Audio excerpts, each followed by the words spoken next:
자, 그럼 본격적으로 자기소개서를 한번 확인해 볼 텐데 KB손해보험의 자기소개서 어떤 항목으로 구성이 되어 있죠? 네, 우리가 많이 흔히 볼 수 있는 항목들로 구성이 되어 있습니다. 아주 새롭거나 뭔가 처음 보는 그런 항목들은 아니고요. 1번 문항, 2번 문항, 3번 문항 이렇게 세 개의 문항으로 이루어져 있죠. 이렇게 세 개의 문항들이 우리가 하나씩 살펴볼게요. 첫 번째 문항은 사실 지원 동기와 입사 후 포부, 이러한 부분, 입사 후 계획이나 포부라고 표현하는 이러한 부분들이고요. 두 번째는 우리가 중요한 역량이라고 얘기를 했는데 결국 전문성을 이야기하는 부분입니다. 그리고 3번 문항은 성공과 실패를 통해서 생긴 어떤 능력치로 무엇을 할 수 있겠는가, 이렇게 이 정도로 우리가 정리해 볼 수 있을 것 같아요. 모집 직무에 따라서 자소서가 달라지는 게 아니라 결국 모두 동일하게 이번에도 제시가 되었는데요. 요즘은 이렇게 문항을 직무에 따라서 다르게 하지 않고 동일하게 하는 경우가 많습니다. 결국 이러한 문항들, 공통적인 문항으로도 사실 내용만으로 충분히 각 직무에서의 능력을 변별 가능하다고 여기는 이런 핵심 문장들, 핵심 문항들을 제시했다고 볼 수 있겠습니다. 네, 그렇다면 이제 자기소개서 1번 항목부터 한번 직접 살펴볼게요. 2021년 하반기 제2차 KB 손해보험 신입사원 공개채용 자기소개서고요. 1번 문항입니다. 당사 및 해당 직무에 지원한 동기는 무엇이며 입사 후 계획에 대해서 작성해 주십시오. 네, 최소 300자고요. 최대 1000자로 되어 있네요. 네, 이거 어떻게 해야 돼요? 이렇게 사실 뭐 지원 동기 뭐 확실한데 어떻게 뭐 표현해야 될지, 구성해야 될지, 어떻게 나열해야 될지 모르겠어요. 이런 거 사실 뜰 때마다. 네, 지원 동기를 우리가 항상 물어보는 걸로 알고 있고 지원 동기에 대한 대비를 해야 된다는 걸 아는데도 네. 항상 좀 막막하고 어려운 부분이죠. 지원 동기는 이 지원하는 기업과 또 직무와 나와 연결하는 연결성이 핵심인데 우리가 흔히 조금 실수를 하고 말할 수 있는 부분들은 내가 너무 관심을 가진 계기라든지 하고 싶다, 하고 싶다에 우리가 너무 집중하는 경우들이 종종 있습니다. 입사 후 포부도 마찬가지로 각오라고 하니까 열심히 하겠다, 잘하겠다, 네. 인재가 되겠다, 이러한 표현들을 우리가 채우는 경우가 있는데 이러한 마음가짐을 우리가 보고자 하는 항목은 아니고요. 실제로 나와의 연결성 그리고 이 직무를 발전시켜 나가려고 하는 구체적인 계획이라고 이해를 해야 훨씬 더 잘 접근할 수 있을 걸로 생각이 됩니다. 그럼 열심히 해야 된다, 뭐 잘할 거다 그런 얘기는 쓰면 오히려 마이너스인가요? 아니면 사실 필요가 없죠. 우리가 자소서 자체를 어떤 자료로서의 성격이 강하다고 생각을 해야 우리가 훨씬 더 좋은 이야기들로 채울 수 있는 것 같습니다. 네, 여기 보면 그 입사 후 지원 동기랑 입사 후 포부를 같이 묶고 있잖아요. 그런데 네네. 최소 300자, 그다음에 1000자까지인데 어떤 식으로 해야 돼요? 300자 쓰면 안 되죠, 이런 거. 네, 맞습니다. 이게 우리가 300자에서 1000자라고 이렇게 좀 범위를 넓게 주니까 도대체 몇 자를 써야 되나요? 이런 질문들을 또 많이 받게 되죠. 그런데 사실 1000자라고 또 제한을 준 걸 보면 분명히 적게 쓰는 것보다는 우리가 충분히 어느 정도 분량은 채워야 될 걸로 생각이 됩니다. 아무래도 제가 추천드리는 건 그래도 8,900자 이상은 좀 채우자. 네, 이렇게 좀 말씀을 드릴 것 같고요. 또 사실 지원 동기와 입사 후 포부를 한 항목에서 묶고 있다 보니까 그러면 이 두 가지의 비중도 굉장히 고민이 되는 부분이에요.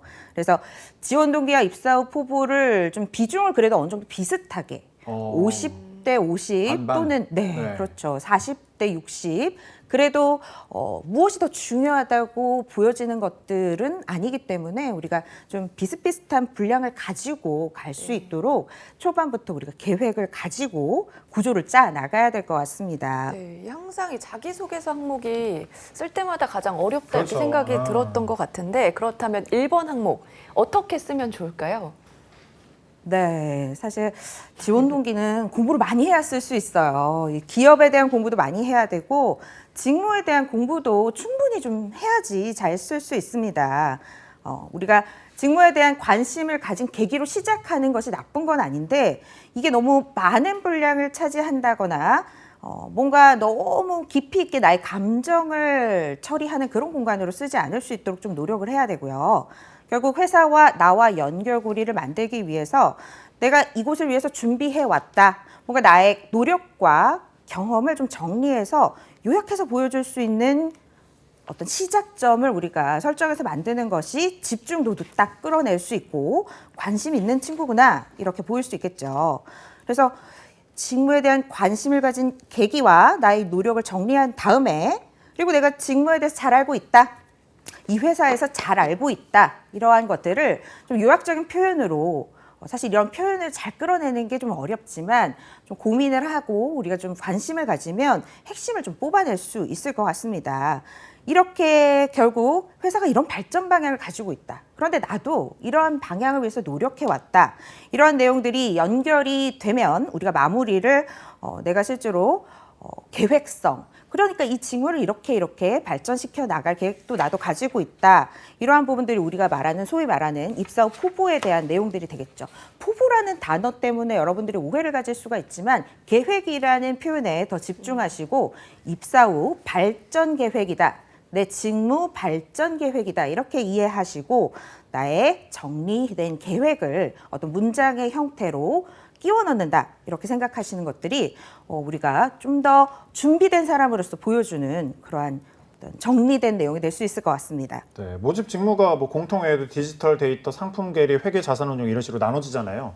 그러면 뭐 공통적으로 하면 예를 들어서 어떤 식으로 써야 돼요? 그럼 어떤 내용을 써야 돼요? 공통 항목이라고 해도 사실 본인의 노력 여부는 다 다르죠. 네. 우리가 가지고 있는 실제 내용들은 다 다릅니다.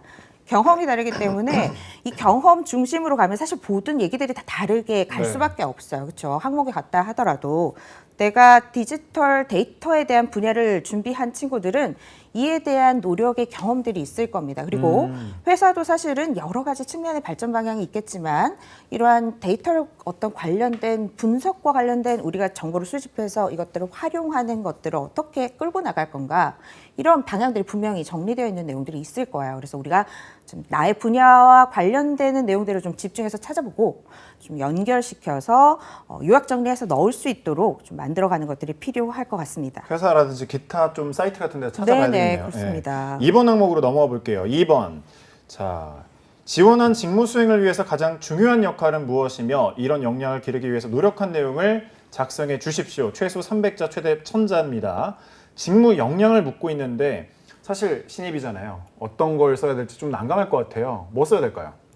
네, 우리가 직무 역량을 물어보면 신입 직원들이기 때문에 경험도 많지 않은데 그러니까요. 전문성을 사실 보여달라는 얘기라서 난감하기도 하고 우리가 역량이란 단어를 만났을 때 이걸 어떻게 해결해 놔야 되는가 이런 부분들에 대해서 사실 고민이 되게 많아요. 역량이라는 걸 일단 기본적으로는 우리가 전문성을 보여주기 위한 공간이라는 개념을 딱 가지고 계셔야 되고 이걸 가지고 사실 신입들은 경력이 있는 게 아니라 우리가 경험만 가지고 있죠. 네. 그래서 이 경험을 결국 내가 가지고 있는 가능성으로 연결시킬 수 있도록 경험들을 정리해 나가야 될 겁니다. 이게 어떻게 보면 여러분들이 할 수 있다, 내가 이 직무를 충분하게 할 수 있다라는 증거 자료가 되는 부분들이기 때문에 뭔가 우리가 좀 태도적인 부분, 뭔가 마음가짐 이런 것들보다 내가 준비해온 구체적인 노력들을 가지고 증거 자료처럼 제시하면서 가능성이 있습니다. 제가 이 일을 잘할 가능성이 있습니다라는 맥락으로 제시해서 전달할 수 있어야겠죠. 가능성 측면에 네네. 초점을 둬야 되는 거예요, 그럼? 그렇죠. 나는 경험이 있으니까 경험을 뭐 경력은 아니니까 이 경험을 바탕으로 이러이러한 가능성이 있다 이런 식으로 써야 되는 거죠? 네, 우리가 문장으로 가능성이 있다라는 단어를 꼭 선택할 필요는 없겠지만 주장은 내가 이 일을 할 가능성이 있다라는 걸 깔고 있는 주장들이겠죠. 사실 이 직무에 대한 이해도가 이렇게 높습니다. 우리가 이러이러한 공부, 이러이러한 지식과 기술을 내가 갖춘 노력들을 했기 때문에 데이터 분석이나 예를 들어 우리 회계 같은 분야에 대한 이해도가 높습니다. 이렇게 표현을 함으로써 내가 이 일을 잘할 가능성이 있다는 걸 간접적으로 주장하고 또 증명해 낼 수 있는 거라고 볼 수 있겠습니다. 네, 말씀해 주신 대로 뭐 가능성이나 역량을 뒷받침하기 위해서는 어떤 내용이 또 필요할 것 같은데 어떤 내용을 넣으면 좋을까요? 네. 장기적으로 우리가 조금 공부를 해오고 준비해온 친구들은 좀 이런 부분들에 많이 어려움을 겪지는 않을 것 같아요. 네. 왜냐면은 역량이라는 게 지금 말씀드렸듯이 내가 지금까지 했던 경험들을 막 모아가지고 이걸 잘할 가능성이 있습니다. 좀 뭔가 베스트 사례를 정리할 필요가 있는데 아무런 정리 없이 우리가 그냥 떠오르는 대로 이렇게 접근해서는 좋은 사례를, 좋은 증거를 사실 잘 적절하게 배치하기는 좀 어려운 부분들이 있습니다.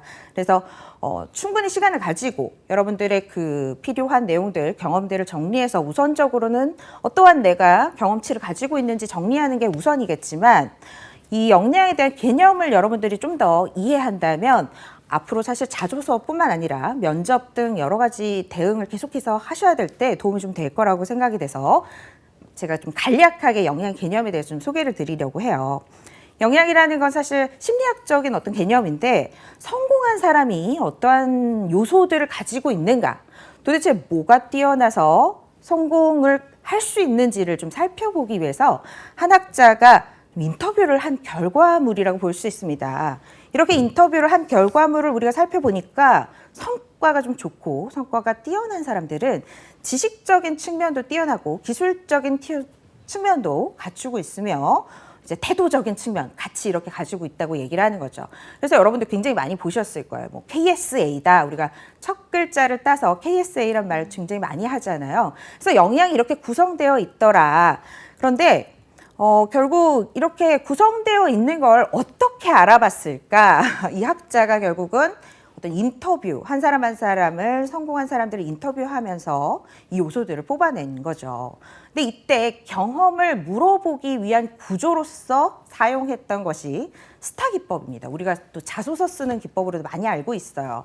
그래서 이 스타 기법 여러분들 많이 보셨을 거예요. 그렇죠? 상황에 대해서 간략하게 이야기를 한다. 그리고 이 상황에서의 실제로 목표하는 바가 무엇이었는가, 이 과업이 어떠한 성격을 띤 과업이었는가를 물어봤어야 됐고, 그다음에 여기서 이제 중요한 부분이 나오죠. 실제로 어떠한 행동을 선택해서 어떠한 이유로 이렇게 진행했는지 좀 방법론적인 측면이라고 할 수 있는데 이러한 부분들을 또 제시해 줘야겠죠.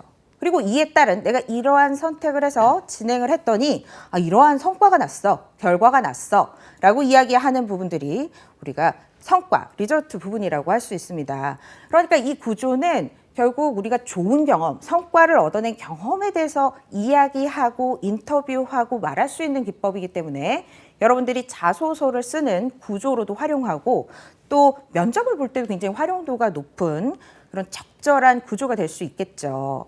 네, 이런 그럼 기법, 뭐 스타 기법이라든지 이런 걸 활용을 해서 이번 항목을 한번 구성해 보면 어떤 식으로 구성할 수 있을까요? 네, 이번 항목이 우리가 사실 역량을 가지고 천자를 좀 채운다는 게 좀 쉽지는 않을 수 있습니다. 그래서 고민을 좀 하셔야 돼요. 내가 핵심 역량을 어떻게 제시할 것인가. 핵심 역량이 일단 나와야겠죠. 이게 핵심 역량이기 때문에 전체적으로 내가 이걸 가지고 있습니다라는 이후에 진행이 될 거라는 걸 염두에 두고 이 직무에서는 가장 핵심적인 역량이 어떠한 부분이다. 예를 들자면 뭐뭐에 대한 어떤 충분한 지식 그리고 뭐뭐에 관한 어떠한 충분하고 좀 뛰어난 기술이다. 이렇게 지식과 기술로 나누어서 설명할 수도 있을 거고요. 이 부분들은 본인들이 가지고 있는 경험에 따라서 취사 선택을 일단 1차적으로 하셔야 됩니다. 왜냐하면 이라는 이야기가 또 필요하겠죠. 왜냐하면 여러분들이 선택한 역량이라는 게 어떠한 가치가 있는지 연결고리를 만들어줘야 됩니다. 그래서 이 지식과 기술이 어떠한 의미가 있는지, 가치가 있는지 짧게 언급은 해줘야겠죠. 그 다음에 이제 본격적으로 여러분들의 경험이 이제 포함이 돼야 됩니다. 이 직무에 대한 핵심 역량을 뽑아냈고, 그리고 내가 가지고 있는 것들과 연결시키기 위해서 지식적인 측면과 기술적인 측면에 좀 포커스를 맞추시기를 바라요. 태도적인 이야기로 채우면 우리가 전문성, 내가 준비 많이 했어, 이 직무를 할 수 있어 라는 부분들을 나타내기가 아무래도 부족하기 때문에 예를 들면 성실함, 뭔가 책임감 이러한 요소들보다는 지식적인 측면과 기술적인 측면의 역량을 내가 이러한 경험을 통해서 갖추어 왔다. 내가 가지고 있는 경험을 잘 풀어낼 필요가 있겠죠. 그리고 이 경험에서는 항상 성과가 있어야 됩니다. 여러분들 물론 이후의 항목과 연결이 되는 얘기이기도 하지만 조금 실패한 경험도 물론 활용할 수 있어요. 그렇지만 여러분들이 가지고 있는 성과가 뭔가 있는 이야기들을 우선적으로 제시할 수 있으면 좋겠죠. 그래서 여러분들의 행동의 이유, 그리고 이러한 행동을 통해서 가지고 온 성과 이렇게 풀어낼 수 있어야 됩니다. 여기서 끝나면 좀 아쉬워요. 우리가 또 천자 가까이 채워야 되기 때문에 이 경험의 가치를 써줘야 되는데 조금 쉽게 풀자면 내가 이 경험을 통해서 얼만큼 성장했느냐. 내가 이 경험을 통해서 배운 부분, 이러한 부분들이 여러분들이 좀 마무리 이야기들로 정리가 되고 마지막으로 그래서 이러한 경험을 통해서 내가 앞에 썼던 우리 역량이 있죠. 역량 뽑아냈단 말이에요. 이 역량의 요소와 내가 가지고 있다는 걸 이렇게 이제 매칭을 시켜줄 차례입니다. 이 경험을 통해서 무엇에 대한 지식과 기술이 내가 늘어났고 이러한 부분들까지 깨닫고 내가 발전할 수 있었다. 이렇게 성과의 가치를 보여주고 내가 역량을 갖추었다는 어떤 구조를 만들어줄 필요가 있습니다. 자, 제가 만들어드린 이러한 구조는 뭐 사실 500자도 될 수 있고 1000자도 될 수 있는 구조예요. 그런데 여기서 여러분들이 전략적으로 나는 하나의 세트를 500자 쓰고 또 500자 쓸 것인가 또는 하나의 경험을 집중적으로 1000자를 하나의 세트로 가져갈 것인가 이 부분에 대해서는 여러분들이 좀 전략적인 부분 내가 가지고 있는 경험의 차이에 따라서 좀 여러 가지 형태로 구성을 해볼 필요가 있을 것 같습니다. 네. 그렇다면 이제 자기소개서 마지막 항목이죠. 3번 한번 살펴볼 텐데요. 3번, 본인이 살아오면서 경험한 가장 큰 성공과 실패는 무엇이며 이러한 경험들이 당사에 어떻게 기여할 수 있을지 작성해 주십시오. 최소 300자, 최대 1000자인데 요즘 이 3번 같은 질문이 좀 많이 나오는 것 같더라고요. 1, 2번은 어떻게 자기소개서니까 써볼 수 있는데 저도 사실 자기소개서 썼을 때 3번 같은 항목이 나오면은 좀 어렵다 이런 생각이 들었거든요. 네, 우리가 경험을 묻는 것 자체가 사실은 쉬운 대답을 할 수 있는 구조는 아닌데 심지어 실패면 실패, 성공이면 성공 정해주면 좋겠는데 네. 하여튼 실패든 성공이든 좋으니까 우리한테 무엇을 기여할 수 있는지를 써봐라 이렇게 얘기를 해서 정말 어렵게 느껴지실 거예요. 그리고 이런 질문을 만나면 어떤 생각이 먼저 드실 것 같아요? 뭔가 고민이 되실 거예요. 그렇죠? 네. 내가 성공의 경험을 선택해야 네. 되나 실패의 경험을 선택해야 되나 이 부분이 사실 제일 난감한 부분인데 여러분들이 이야기를 풀기 좋은 경험을 사실 선택하셔야 돼요. 실패를 해도 괜찮다는 전제를 주고 있기 때문에 네. 좀 너무 정해진 답변이지만 어느 것을 이걸 쓰면 좋다 이렇게 답변을 해드릴 수는 없고 둘 다 가능하다. 그러나 여기서 지금 핵심은 내가 이 경험을 통해서 뭔가 성장해야 돼요. 뭔가 배운 부분이 있어서 이것을 가지고 어디다가 활용할 수 있어야 된다고요? 우리가 이 회사에 이 기업에 뭔가 내가 기여할 수 있는 부분과 연결시키는 것이 핵심이고 중요합니다. 자, 이러한 부분을 꼭 기억하시고 경험들을 저 같으면 사실 몇 가지를 써보겠어요.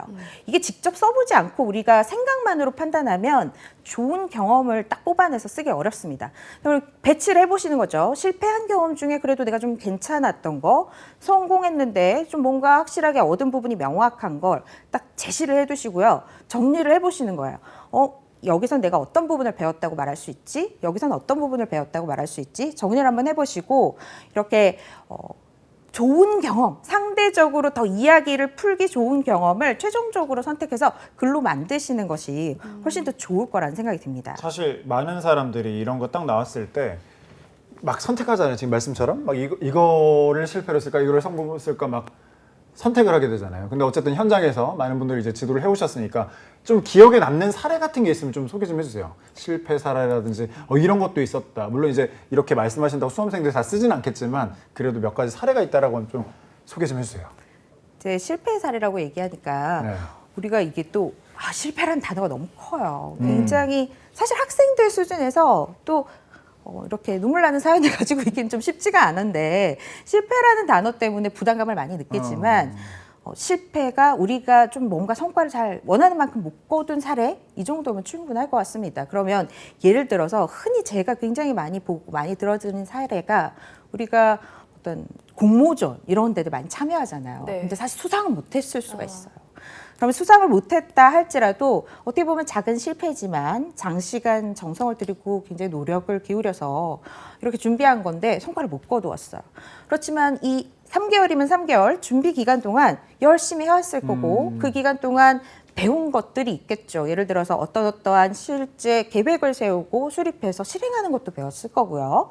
그다음에 또 어떤 게 있을까요?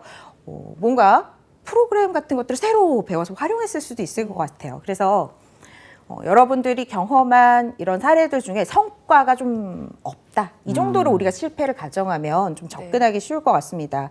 그래서 그렇게 접근하시고 너무 좀 눈물 나고 우리 감정적인 사례는 사실 좋은 사례가 아닐 수 있어요. 실제로 면접 가서 그 경험에 대해서 다시 물어볼 때 이야기하기도 쉽지가 않고 그래서 이런 부분들을 조금 제외하시고 열심히 준비했지만 결과를 못 만들어낸 좀 아쉬운 사례 이 정도로 우리가 생각하고 실패 경험을 한번 정리해 보시는 것도 굉장히 좋은 이야기거리를 만들 수 있을 것 같습니다. 네, 그렇다면 3번 항목도 어떻게 구조화를 하면 좋을지 팁 좀 주세요. 네. 일단은 이것도 사실은 여러분들이 접근할 수 있는 방법은 사실 여러 가지예요. 그래서 흔하게 우리가 스타 기법으로 구조화하는 거는 지금 많이 익숙해지셨죠. 실제로 경험으로 보시고 이 경험에 대해서 우리 스타의 순서대로 상황에 대해서 가볍게 이야기하고 그리고 이 상황에서 내가 어떠한 행동을 취했고 그래서 이것이 실패든 성공이든 결과로 갈 거예요. 그다음에 이것을 통해서 중요한 부분은 뭐라고 했죠? 성장하고 내가 배운 점이 분명히 있어야 됩니다. 그리고 마지막은 항상 이게 어떤 가치가 있느냐 막연하게 풀 게 아니죠. 내가 실제로 분석력을 가지는 데 도움이 되었다. 예를 들어서 회계라고 하면 우리가 실제로 이 숫자에 대한 개념을 익히고 관리를 하는데 어떤 부분이 도움이 됐었는지 직무와 연결시켜서 마무리 정리해 주시면 충분히 스타 기법으로도 쓸 수가 있습니다. 그렇지만 또 상황을 문제로 보는 방법도 있어요. 그래서 문제로 보시고 문제로 봤을 때는 문제 상황에 대한 분석 그리고 이에 따른 해결 방안으로서의 나의 행동 이것을 구체적으로 풀어내기 그다음에 이러한 과정 속에서 결과 속에서 내가 배운 점과 성장한 점 이렇게 그리고 마지막으로 습득한 능력치의 어떤 활용 방안, 계획으로서 풀어낼 수도 있고요. 이 두 가지 구조를 적절하게 믹스하는 형태도 사실은 가능합니다. 그래서 어떠한 틀이 딱 고정화되어 있는 것은 아니니까 제가 제시해드리는 이러한 틀들을 보시고 여러분들이 또 충분히 글자 수를 채워야 되는 부분들이 있어요. 그래서 이야기들을 적절하게 순서의 또 흐름에 맞게 잘 섞어 나가시면 여러분들의 이야기 굉장히 직무랑 연결시킬 수 있는 좋은 이야기가 될 수 있을 것 같습니다. 네, KB 손해보험의 자기소개를 그럼 작성을 할 때 이런 점 좀 조심해라, 유의해서 작성을 해야 된다 이런 점이 있다면 어떤 거 있을까요? 네, 전체적으로 우리가 사실 기업 분석을 상세한 얘기로 시작하진 않았어요. 그러다 보니까 이 얘기만 듣고 있으면 여러분들이 놓치는 바가 생길까 봐 제가 좀 주의의 말씀을 드리고자 합니다. 우리 특히나 이런 큰 기업들이나 여러분들이 좀 규모가 있는 기업들을 살펴보시고 준비하실 때는 반드시 미션이나 비전, 핵심 가치 등을 살펴보시고 이 테두리 안에서 이야기를 끌고 나가시는 것들이 필요합니다. 굉장히 중요한 부분이죠. 그냥 전체적으로 우리 회사가 어떤 회사인지 그리고 어떤 사람을 원하는지가 사실은 이러한 미션, 비전, 핵심 가치에 다 나와 있습니다. 특히나 핵심 가치 같은 경우는 핵심 가치는 조직원들이 행동해야 되는 방향성을 얘기해주고 있어요. 그래서 여러분들이 인재상하고도 연결되는 부분이라는 걸 꼭 기억하시고 지금 KB손해보험 같은 경우는 우리 키워드들 살펴볼 수 있죠. 고객 중심, 전문성, 혁신주도, 신뢰 정직, 동반 성장 이러한 핵심 가치를 제시하고 있습니다. 여러분들의 이야기가 이 테두리 안에서 또 잘 이야기가 될 수 있도록 잊어버리지 마시고 꼭 습득하시고 자기소개서 작성하시기 바랍니다. 네, 11월 어느덧 이제 10일 가까이 돼갖고 거의 이제 취준생들이 아직도 이제 준비하고 있는 사람들이 많잖아요. 현장에 계시고 지금 준비를 열심히 하고 있는 취준생들에게 한 말씀 해주신다면 어떤 말씀을 좀 해주실 수 있을까요? 지금 공채가 네. 없어진다는 이러한 기사들이 너무나 많이 났습니다. 그래서 내년부터 공채 없어진다면서요? 어떻게 준비해요? 이런 질문들을 정말 많이 하거든요. 학생들이 좀 마음도 힘들고 어려움을 겪고 있는 시기라고 생각이 됩니다. 실제로 어떤 사례들이 최근에 있냐면 대기업들이 신입 채용을 많이 하기보다는 경력자들을 데리고 가요. 그래서 네. 경력자들을 신입처럼 우리가 실제로 이렇게 채용이 되는 경우들을 많이 살펴볼 수 있는데 여러분들도 조금은 취업 전략을 수정할 필요도 있지 않을까 생각이 듭니다. 아무래도 점점 신입 채용은 줄어들 거예요. 그래서 중견기업 이상의 좀 기업에서 여러분들이 일단 전문성을 확보할 수 있도록 우리가 준비 기간 너무 길게 하지 마시고요. 빨리 일을 시작하셔서 전문성을 확보하신 다음에 경력자로서 이렇게 좀 단계를 밟아서 대기업 이직이 오히려 또 가능한 그러한 한편 어떻게 보면 좋은 부분이죠. 이러한 부분들이 있다는 것도 기억하시고 네, 좀 유연성 있는 취업 전략 가지시면 좋겠습니다.